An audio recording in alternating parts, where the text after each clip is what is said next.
Saya terkena kanker payudara, saya menjalani operasi pengangkatan payudara. Ternyata ada saudaranya yang terkena, ternyata ada temannya terkena, ada anaknya yang gadis juga ada. Kanker payudara tidak semenakutkan itu. Kalau di Cirebon lebih menurun.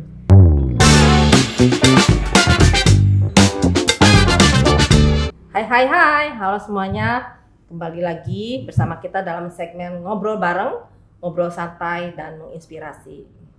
Oke, di episode sebelumnya kita sudah membahas tentang sosok Ibu Dr. Tresnawati yang sangat luar biasa. Selain menjadi dokter, anggota dewan dan mempunyai lembaga pendidikan, beliau juga adalah pendiri YPKP.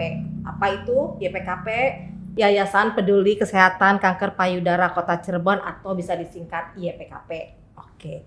Untuk lebih lanjutnya, kita sudah bersama Ibu Tresnawati. Bisa Ibu ceritakan sedikit tentang apa itu YPKP dan sejarah berdirinya Yayasan Peduli Kesehatan Kanker Payudara Cirebon itu? Oke. Kenapa gitu diberdirikan ya? Kenapa YPKP ini didirikan? Awalnya itu tentu tidak terlepas, Mbak. Tidak terlepas bahwa saya yang terkena kanker gitu. Karena saya terkena kanker dan waktu itu terkena kankernya itu jenis yang lumayan menakutkan. Saya terkena kanker payudara, saya menjalani operasi pengangkatan payudara, saya menjalani kemoterapi, dan setelah itu tidak ada lagi harapan, tidak ada lagi tindakan apapun kecuali kita berpasrah gitu. Karena termasuk yang berat gitu, yang angkanya itu dalam 2 tahun tuh akan muncul kembali dan menimbulkan kematian. Karena jenis saya seperti itu ya saya tiarap gitu ya dari segala kegiatan. Nah ternyata 2 tahun lewat, loh kok saya masih hidup gitu. Nah karena saya diberikan kehidupan ternyata enggak termasuk saya dalam jenis yang menakutkan tersebut. Nah akhirnya saya ingin, ternyata ada harapan loh. Kanker payudara itu ada harapan loh, bukan berarti setiap kanker payudara itu adalah akhir dari segalanya. Atau terkena kanker payudara itu akan mati gitu. Karena ternyata saya hidup, yang saya bisa melewati masa tersebut, akhirnya saya ingin memberikan pengetahuan kepada para wanita, kanker payudara tidak semenakutkan itu. Kalau kita mengikuti aturannya gitu. Gimana ya caranya supaya para wanita tuh tahu? Bagaimana ya caranya supaya para wanita tuh tidak takut dengan kanker payudara? Nah saya gimana nih caranya nih? Saya akhirnya mengajak kawan-kawan yang dekat dengan saya. Yuk kita bikin komunitas lah yang peduli kepada kesehatan payudara gitu. Nah dari situ saya datangi tuh satu-satu teman-teman gitu. Pertama Ibu Nining, kemudian yang lain-lain.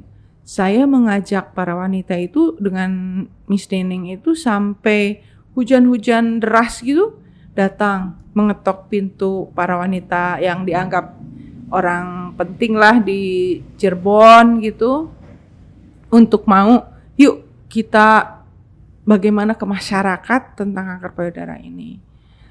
Gitu Mbak, itu latar belakangnya saya mendirikannya gitu. Oke, jadi itu salah satu motivasi Ibu untuk mendirikan sebuah yayasan yang peduli tentang kanker payudara. Waktu itu sih belum berpikir kepada yayasan. Pokoknya gimana caranya kita membuat perkumpulan, perkumpulan yang peduli kepada kesehatan payudara. Kan penyakit payudara tuh tidak hanya kanker gitu. Karena orang itu takut setiap ada kelainan di payudara tuh kanker. Ya. Padahal kan enggak. Nah supaya tidak takut, gimana caranya gitu ya. Saya ingin bikin suatu perkumpulan yang memberikan edukasi gitu kepada masyarakat bahwa kanker payudara tuh kesehatannya begini gitu. Jadi dari semua kanker dari semua kanker ya Bun, kenapa Ibu memilih kanker payudara komunitasnya? Apa karena Ibu mengalami sendiri atau bagaimana? Mm-mm. Ya utamanya karena itu. Saya paham bahwa kanker itu kan banyak.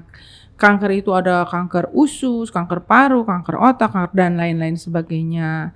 Tapi karena especially karena saya sendiri begitu, dan memang kanker payudara itu yang paling bisa diselamatkan.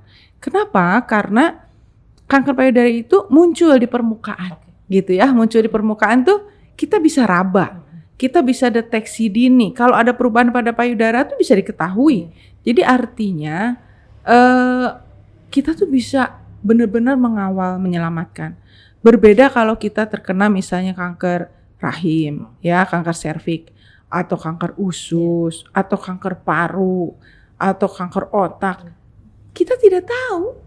Tahu-tahu ada gejala aja. Kalau kanker payudara kan kelihatan gitu. Kelihatan ada perubahan. Nah, apabila ternyata kita harus dioperasi atau dibuang payudaranya, kita tidak kehilangan apapun. Kita tidak kehilangan mata pencaharian kita tidak kehilangan keahlian kita tidak kehilangan fungsi kita sebagai manusia gitu. Jadi payudara itu sebenarnya benar-benar harus dikawal supaya dia itu tetap bisa survive dan bisa bermanfaat. Berbeda apabila kita kalau punya kanker, misalnya ya tumor jaringan lunak di tangan, kan misalnya harus amputasi. Kalau amputasi kan dia kehilangan fungsi. Kalau orang itu takut wajar. Tapi kalau payudara, nggak punya payudara nggak masalah gitu loh. Kita berprestasi tidak dengan payudara gitu. Kita bisa berprestasi tanpa payudara pun bisa. Jadi benar-benar tuh kenapa saya fokus ke situ karena bisa menyembuhkan dan tidak mengganggu fungsionalnya dia sebagai wanita gitu. Siap. Untuk pengurusnya nih Bun, untuk yayasan ini, mereka itu kan harus mendedikasikan waktu mereka untuk ikut mengurus yayasan ini. Ibu memilih pengurusnya itu tuh kriterianya apa? Dari mana saja? Itu. Kan komunitas ini awalnya yayasan ini awalnya komunitas aja. Awalnya itu komunitas bukan berupa yayasan. Nah, pada saat pengurus komunitas ini ya dari kawan-kawan yang ternyata mereka peduli banget. Ternyata ada saudaranya yang terkena, ternyata ada temannya terkena, ada anaknya yang gadis juga ada yang terkena. Akhirnya mereka berkumpul, kemudian berjuang bersama gitu. Tapi seiring jalannya waktu, ternyata komunitas saja tidak cukup. Karena kan kita perlu surat menyurat, donasi, MOU dengan lab, misalnya lab yang harganya sekian jadi diskon. Kan kita harus memperjuangkan itu.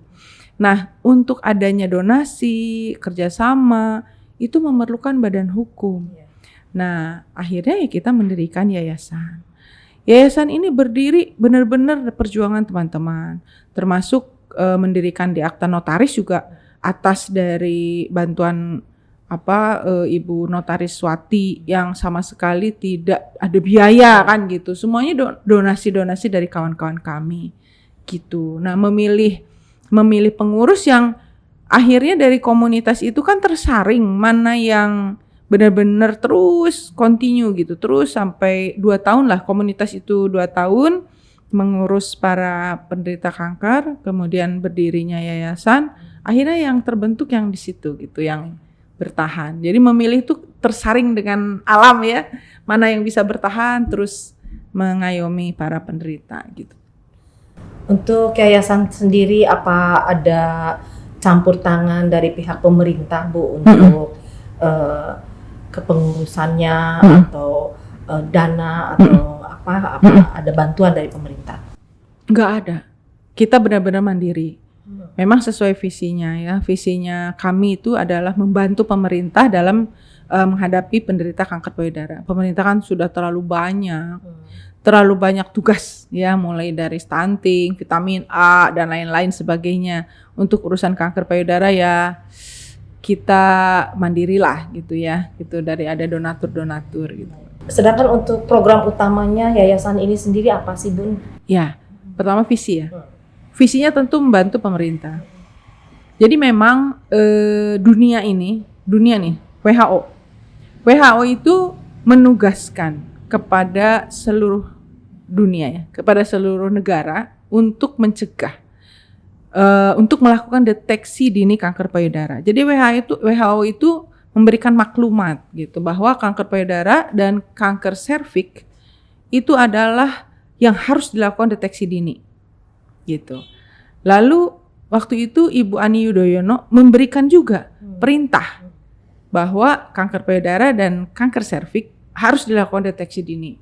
Nah, berdasarkan itu pemerintah tuh ingin melakukan perintahnya, hanya kan tidak sanggup. Maka pemerintah itu bekerja sama dengan para yayasan, Yayasan Kanker Indonesia, yayasan. Nah, khususnya di Cirebon, kami mendirikan YPKP ini gitu. Jadi membantu pemerintah itu visinya, melakukan deteksi dini, gitu visinya itu. Ibu boleh jelasin nggak sih Bun kegiatannya rutin YPKP ini yang langsung ke penyintas kanker payudara itu tersebut itu apa aja sih? Jadi kami ini melakukan pendampingan, Mbak. Melakukan pendampingan kepada penderita kanker, gitu. Yang sudah terjadi. Tapi sebagai preventifnya kita melakukan edukasi. Iya. Jadi kita memberikan pengetahuan bahwa kanker payudara ini seperti ini. Kita memberikan edukasi. Mereka tahu. Gitu, mereka tahu para wanita ini tentang kanker payudara, bahwa tidak menakutkan loh dan lain-lain sebagainya. Setelah kita memberikan edukasi, kemudian mereka harus mau berobat dengan tata cara berobat yang kita ajarkan gitu. Nah, setelah mereka terkena, kami dampingi juga gitu. Ternyata mereka tuh banyak yang takut, banyak yang malu, banyak yang tidak tahu caranya gitu. Nah, setiap ada kami ini mengambil atau gimana ya? Jadi mendatangi kalau ada orang yang membutuhkan, kami datangi bersama dengan para penyintas. Awalnya kan penyintas tuh tidak banyak, sekarang sudah banyak sekali ya, sekitar 150 yang survive dan yang masih dalam pengobatan. Nah, kami ini saling bahu-membahu. Setiap ada penderita kanker, kalau ada berita di sana, oh ya dari penderita kanker, kami ramai-ramai ke sana. Kalau ada yang sakit ya kita datangi. Kemudian kalau ada yang bingung, ada yang masih baru, ya udah bergabung dengan kami, gitu. Gitu, Mbak. Baik. Jadi semenjak berdirinya Yayasan YPKP ini berapa tahun Ibu? 2016. 2016 berarti sudah lama juga ya Bun. Lama, alhamdulillah. Yang Ibu rasakan pencapaian terbesar dari Yayasan YPKP ini apa? Sebenarnya kalau pencapaian terbesar tuh belum ya. Kenapa belum? Karena penyakit ini tumbuh terus, ada terus. Tapi minimal pencapaian yang bisa kita dapatkan adalah bahwa kami diketahui masyarakat. Oh, di Cirebon ada ini loh. Sekarang sudah sampai itu. Dulu kita tidak diketahui orang. Sehingga para penyintas ini merasa sendirian. Aduh, saya terkena. Ternyata susah, dunia itu seperti akhir ya gitu. Hidupnya akan berakhir dengan terkena kanker payudara ini. Tapi sekarang orang, oh ada yang ini, ada terkena kanker. Oh ya ada YPKP. Gitu. Jadi mereka tidak merasa sendiri. Mereka akan bertanya tentang bagaimana caranya, bagaimana kemo, bagaimana pendaftaran, bagaimana semuanya gitu. Akhirnya ya itulah mungkin yang pencapaian yang sekarang bisa dirasakan. Adapun menghentikan penyakit masih belum ya. Belum menghentikan penyakit tidak. Tapi minimal mereka tidak takut lagi sehingga tidak datang dengan stadium lanjut. Kalau stadium lanjut kan susah ngobatinnya gitu. Kalau stadium dini kan lebih angka survive-nya tinggi gitu. Untuk selama ini ya Bun ya mendampingi kaum penyintas itu ada nggak sih Bun yang kisah inspiratif dari salah satu dari mereka yang setelah bergabung dengan YPKP? Semua inspiratif sih. Semua inspiratif tuh kenapa? Karena semua cerita, mereka tuh punya cerita. Ada yang usia 28 tahun terkena, sangat muda. Tahu-tahu setelah 7 tahun menikah tidak punya anak lalu terkena kanker payudara, setelah terkena kanker malah punya putra dan hidup sehat sampai sekarang. Jadi yang seperti itu ternyata tidak akhir dari segalanya. Tidak akhir dari segalanya bahwa yang terkena kanker tuh akan berakhir hidupnya gitu loh. Gitu. Sedang YPKP ini kan sudah lama ya Bun, berdiri di Cirebon. Dampaknya sendiri untuk komunitas di kota Cirebon itu ada nggak Bun? Seharusnya ada. Indikatornya apa? Indikatornya adalah bahwa bukan berarti angka anggota itu meningkat itu berarti angka kematiannya meningkat juga, enggak. Jadi kami memperhatikan ternyata dari tahun ke tahun yang kami tangkap, sebenarnya bukan ditangkap sih ya, jadi artinya ada penderita kemudian kami rangkul ya, angka kematiannya menurun dari tahun kami berdiri. Jadi pada saat tahun berdiri itu meninggal bahkan yang pertama berkumpul bersama kami sudah beberapa orang yang pergi gitu, beberapa orang yang pergi, aduh kenapa ya meninggal gitu, padahal kami sama-sama ingin berjuang. Sekarang angkanya benar-benar yang dini itu survive. Jadi para penyintas itu sudah sangat terbiasa, sudah sangat pandai bahwa ayo kalau dini survive tinggi loh gitu. Nah sekarang angka kematian itu mereka sudah hafal. Yang enggak ada ini karena diawalinya pada stadium lanjut. Kalau yang diawali dari stadium awal survive gitu. Nah yang kita lihat nih adalah angka kematian. Dan angka kematian itu terbaca. Oh sekian orang dengan diawali apa. Jadi kami itu bisa menyimpulkan bahwa ini kematian dikarenakan datang pada stadium akhir, stadium lanjut lah. Yang stadium awal sih lanjut happy aja jadi survivor gitu Mbak. YPKP pasti punya misi dan visi ya Bun ya. Tantangan terbesarnya nih Bun nih untuk mewujudkan semua visi dan misi YPKP itu sendiri apa tuh? Ada nggak? Ada. Tantangan terbesar ya. Satu, masyarakat ada yang sama sekali tidak mau ditolong. Tidak mau ditolong, yang menyerah. Kita udah datangi, kita udah dampingi, tetap menyerah. Nah kalau sudah menyerah kan susah. Itu tantangan menghadapi pasien. Yang kedua, yang memang datangnya sudah stadium lanjut. Jadi ada yang stadium awal tapi tetap kekeh tidak mau berobat. Itu kan tantangannya. Bagaimana cara merayu dia supaya mau gitu. Nah yang kedua adalah yang sudah stadium lanjut. Kita nggak bisa apa-apa. Pada saat kita dampingi kemo, pada saat kita dampingi tindakan-tindakan, dia sudah makin berat karena sudah berat. Nah itu. Kedua ada pemeriksaan yang harus berbayar. Nah pemeriksaan yang harus berbayar ini yang kami belum bisa bantu 100%. Harganya cukup tinggi untuk orang-orang yang banyak yang kebetulan tidak mampu gitu. Kalau harus dikirim ke kota besar, ke rumah sakit tipe A, memang jadi gratis. Tetapi kan biaya kesananya bagaimana? Belum resiko dia. Nah, di sini biayanya tinggi. Nah, kemudian ada teman sejawat kami yang mau merelakan gitu ya, merelakan dirinya untuk tidak perlu berbayar, tetapi hanya regen, hanya alat-alat saja, itu bisa dikurangi sampai setengahnya gitu. Nah akhirnya ya dia bagian daripada yayasan Dokter Lestari. Nah akhirnya bisa di Cirebon dengan harga yang sangat murah sih sebenarnya. Dan pasien tidak perlu lagi pergi ke Bandung, pergi ke rumah sakit tipe A atau ke Jakarta, di mana untuk biaya ke sana pun kan sangat tinggi gitu. Nah, di sini di Cirebon bisa. Kami berharap bisa ada bantuan kebijakan dari pemerintah bahwa pemeriksaan imunohistokimia ini bisa digratiskan. Jangan berbayar. Nah, itu belum bisa tercapai, tapi minimal kami sudah bisa mandiri. Dan itu bisa diringankan karena kebaikan dari teman sejawat kami gitu. Oke Bun, YPKP ini kan satu yayasan yang tujuannya sangat mulia. Iya. untuk kedepannya harapan Ibu apa untuk YPKP ini?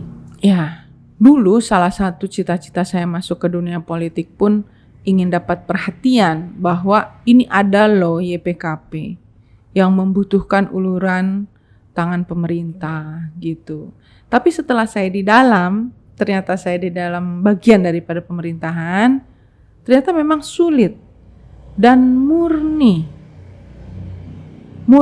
memang kita harus berusaha mandiri. Ya, tapi ke depan mudah-mudahan pemerintah bisa lebih memperhatikan lagi. Ada nggak sih Bun pengalaman Ibu pribadi gitu ya dengan salah satu penyintas kanker payudara ini yang mendampingi gitu, ada nggak Bun? Banyak Mbak. Banyak. Jadi kan pasien-pasien saya ya sebagian lagi pasien-pasien teman-teman sejawat gitu. Nah, pasien-pasien teman sejawat karena memang mereka butuh pendampingan dari yayasan, ya kita bergabung. Udah tidak lagi mandang siapa dokternya siapa, enggak, kita bergabung aja. Karena saya di situ bukan sebagai dokter gitu, saya sebagai penyintas. Jadi ayo kita sama-sama bergabung, berjuang bersama gitu. Minimal kita menemani. Kalau dia menghadapi kemo ya dia sendiri, tapi minimal kita mendampingi gitu.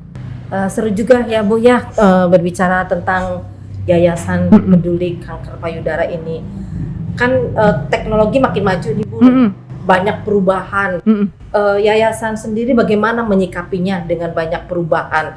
Apa dari penanganan kanker payudaranya atau dari program-program pemerintah seperti itu Bu? Ya, dulu waktu kami berdiri pertama kali, deteksi dini itu yang kami edukasikan adalah bagaimana sih sifat kanker? Bentuknya kanker payudara itu seperti apa? Dulu kami edukasinya kanker payudara itu ada tumor loh. Ada puting yang berubah bentuk loh. Ada benjolan loh yang diameternya sekian.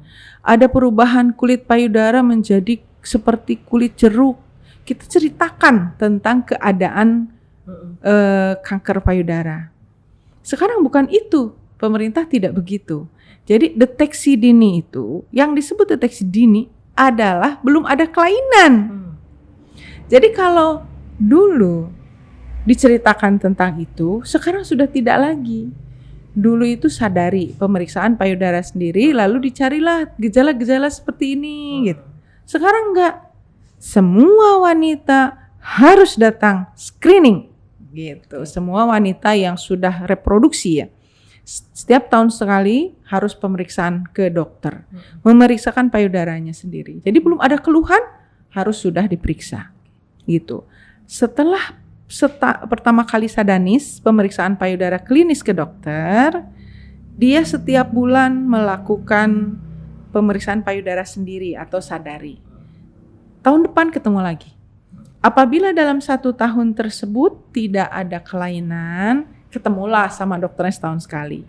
Dalam setiap bulannya dia harus sadari, dia periksa payudaranya sendiri. Dalam masa 1 tahun tersebut ada kelainan, datang lagi ke dokter. Nah itulah yang namanya deteksi dini. Kalau dulu kan enggak, dulu tumor tuh seperti ini ya, seperti ini. Nah kalau ada gini artinya kanker gitu. Kalau sekarang enggak. Jadi dibalik, sebelum ada keluhan harus datang gitu. Jadi benar-benar lebih kencang deteksi dininya gitu. Jadi perubahan-perubahan itu seperti itu. Nah, teknologinya sih masih sama, paling obat yang berubah. Dan seperti sekarang ada imunohistokimia yang lebih detil, sehingga obat-obatan lebih detil lagi. Usia yang di atas 40 tahun atau menopause, premenopause, sesudah menopause itu obatnya beda gitu. Tetapi kan memang setiap individunya berbeda Mbak. Jadi tidak saklek gini seperti general gitu, enggak. Jadi setiap keadaan pasien ya memang ada kekhasannya sendiri gitu. Berarti kalau dengan treatmentnya seperti itu ya Bun, saat ini mungkin penderita kanker payudara di Indonesia ini untuk angka kematiannya lebih menurun ya Bun ya? Kalau di Indonesia saya agak sulit ya mengatakan, karena kan saya tidak memegang. Kalau di Cirebon lebih menurun. Jelas dari catatan kami, karena kami mengambil dari generasi semua yang dirangkul oleh YPKP, dan itu ada dari rumah sakit lain dan di luar Cirebon, di luar kota gitu, di luar kota Cirebon, dari kabupaten, dari mana-mana yang ada ke rumah sakit di Cirebon. Sekarang kan kemoterapi bisa ada di beberapa tempat gitu. Jadi mereka sendiri yang bergabung, mereka merapat di antara para penyintas tuh, mereka memang mencari teman gitu.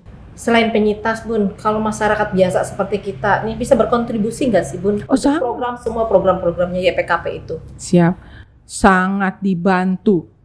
Yang namanya Mbak yang bukan penyintas itu namanya relawan. Kalau penderita kanker yang masih dalam masa perjuangan 5 tahun pertama itu namanya warrior. Kalau sudah di atas 5 tahun namanya survivor gitu. Nah dalam 5 tahun kan masih banyak treatment, kita harus berobat, kita harus dideteksi lagi, dikawal lah ya. Nah itu masih berjuang, itu warrior. Nanti setelah lewat 5 tahun itu namanya survivor. Nah seorang pegiat tentang kanker payudara yang tidak menderita, ya relawan seperti Mbak itu boleh banget. Yang penting tahu program, bahwa programnya begini loh, ayo datang ke dokter setahun sekali, minimal setahun sekali gitu. Dan kalau ada keluhan apapun datanglah ke puskesmas, lalu nanti dirujuk ke rumah sakit gitu, minimal mereka mau. Relawan ini yang harus bisa mendorong para wanita supaya mau berobat, karena percuma program pemerintah, program yayasan yang bagus kalau pasiennya sendiri tidak mau berkontribusi pada dirinya. Kan itu untuk dirinya, bukan untuk kami gitu. Kami itu sekedar membantu. Nah, kalau para wanita ini peduli untuk dirinya, ya kami bisa bermanfaat. Nah, relawan ini yang memberikan edukasi dan memberikan semangat. Ayo. Karena kami ini sedikit, pengurus ini sedikit. Jadi yang relawan-relawan itu hayo bergabung. Gitu Mbak.